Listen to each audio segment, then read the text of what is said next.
So ladies and gentlemen, we understand that this offensive line for the Dallas Cowboys has been the number one focal point for this entire offseason. What's going to happen at left guard? What's going to happen at left tackle? What is the future of Terence Steele, Tyler Biadasz? What are we going to do with contracts coming up, older guys getting older, depth that's needed? There's a lot of questions that needed to be answered.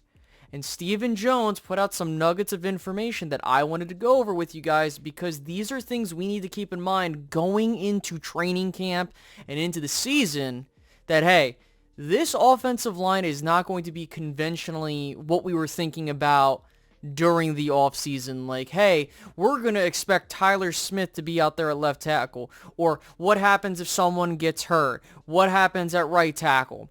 We're going to go through all that in today's video. So let's first go over what Stephen Jones exactly said, and then we'll further discuss. Many expected the Cowboys to address the offensive line hole earlier in the draft than they did, but Jones feels comfortable about the bodies in the room. Obviously, we were looking at offensive line in the draft, but with Chuma Edoga, we've done some work there. We obviously feel good. Our top 5 linemen are our top 5 linemen. Terence Smith, Tyler Biadasz, Terence Steele, and Zach Martin. We really feel like that if we're going to get your best 5 guys that have played in this league, that those are your best 5. We'll see what happens from there. The left guard position is the biggest point of interest, and along with Terence Steele, Jones sees a few guys competing for that starting job. I think we have a talented group of linemen, he said. Josh Ball will certainly get an opportunity to compete for that spot. We're big fans of Chuma, and this staff has done a lot of work on him. We really feel like he can come in there and help, and then we'll see how the rookies do, especially Asim Richards. It's a great opportunity for him. He's a young guy, long, and we liked what we saw out there in minicamp. Now, as a side note, I haven't had the chance to take a look at the rookie minicamp highlights, what information came out, because I've been busy. However, if there's notable information that has come out, we'll talk about it as we get further and further closer to training camp, the preseason, etc. But getting back to this offensive line, so the first nugget of information we know is the Cowboys have basically unveiled what their starting 5 is going to look like if everything in a vacuum came to be. Tyron Smith at left tackle, Tyler Smith at left guard, Tyler Biadasz at center, Zach Martin at right guard, and then Terence Steele at right tackle. Now, the next nugget of information that we know is, okay, if Tyler Smith had to get pushed out to left tackle due to the fact of a Tyron Smith injury, which is more than a possibility, or really it's a guarantee at this point, you have names like Chuma Edoga, Asim Richards, and Josh Ball in the mix. And the fact of the matter is that even with this rough draft of what the offensive line is going to look like from the starters to the contingency plan on the left side, the stability of this line past 2023 is in serious grave danger. And why do I say that? Well, on the left side, you have Tyler Smith. He can be your left guard, he can be your left tackle, but from what the Cowboys are showing, he's going to be the left tackle moving forward. After this year, assuming Tyron retires and he just goes off into the sunset, Tyler Smith's going to be your left tackle for the foreseeable future. He's really young, and he's going to have a lot of miles on his body to keep moving forward. The next part comes in at left guard, because if Tyler Smith is going to be your left tackle, you need to figure out what's going to happen at left guard. So they mentioned names like Chuma Edoga for this year and Josh Ball. But my real question is, what does Asim Richards bring to the table? I think he's going to be the key for how the left side of the offensive line looks for years. And the reason I say that is because if he's given the opportunity with a Tyron injury, Tyler Smith moves the left tackle, and they give him the keys to being the left guard starter, and this guy shows that he can be a starting left guard in this league. He doesn't have to be a Pro Bowler. He doesn't need to be an All-Pro. While that is welcome, if he can give you any bit of production at that left guard spot, you are set, if we're talking about past 2023, for the next 3 years on the left side of your offensive line. Now we had to figure out what happens from the center spot to the right. So at center, Tyler Biadasz has been consistently playing better as he stepped into the league. And he does have a Pro Bowl to his name, and whether you think that the Pro Bowl's legitimate or it isn't, or I'm not here to talk about that. What I am here to talk about is the fact of the matter being that his agents will go out there and say, look, my client has these accolades and he's been getting better and he's arguably this in the league. He deserves this amount of money. These are things that are talked about. And if I'm the Cowboys, you need to make a considerable decision, right? Like, you might have a discussion of, do you keep Tyler Biadasz or do you keep Terence Steele? And that could be the dilemma they're having.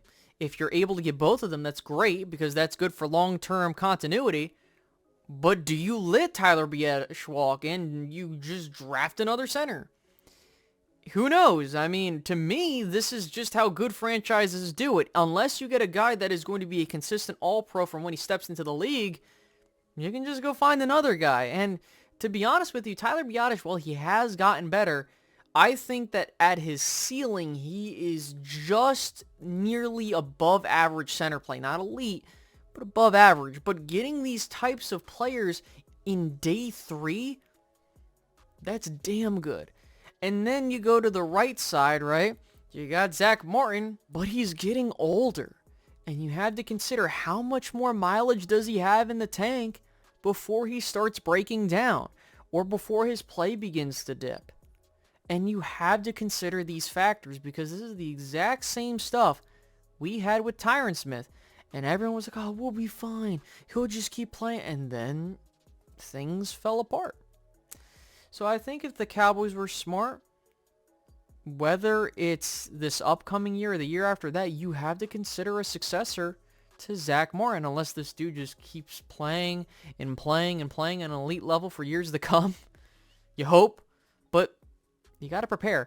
And then at the right tackle spot, you got Terence Steele. The question is, do you pay him? Now, I've gone on record. I said, you pay this dude.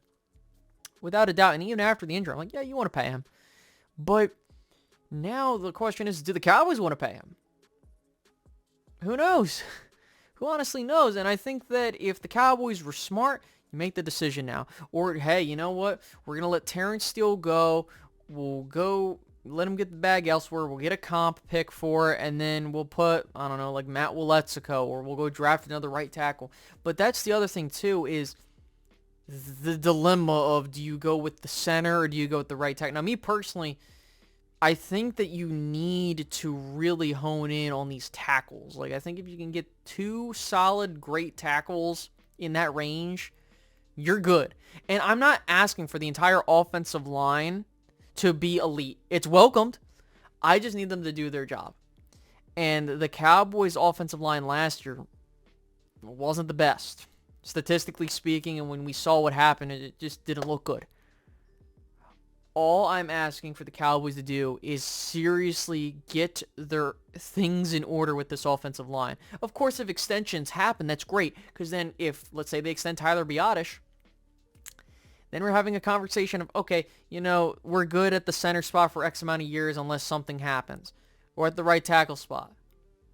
I think that the left side, you know, if things pan out, that's great, but then the right side, you have an issue brewing over there too. And this is the thing, is not everything's going to end up being perfect. You know, the Cowboys had the luxury of having, you know, Tyron, Zach, Travis in their prime. You also had Doug Free and, you know, Lyle Collins out there at right tackle. And then at left guard, you kind of just plugged in whoever and it just worked just fine. But you don't have that luxury anymore. And the Cowboys need to seriously think about what they want to do long term.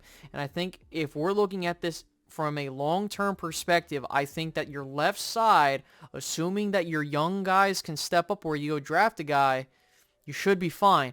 But on that right side and in the middle, you don't know until we see the money get thrown there. And we don't know if the injury is going to impact Terence Steele to a point where you really shouldn't pay him. Or maybe it's just you pay Tyler Biadasz and you figure out the right tackle spot later, or you invest a pick there. Who knows? And I'm just hoping that the Cowboys make the correct decision. That's all I can do. And that's what we're here to have this conversation about. So please tell me down below what you think the Cowboys should do with this offensive line. Do you think they should go after a guy in free agency? And they haven't really felt like they need to do that. Kind of worries me. But tell me down below what you would do with this offensive line, not only in the short term, but the long term. Leave a like, subscribe if you're new.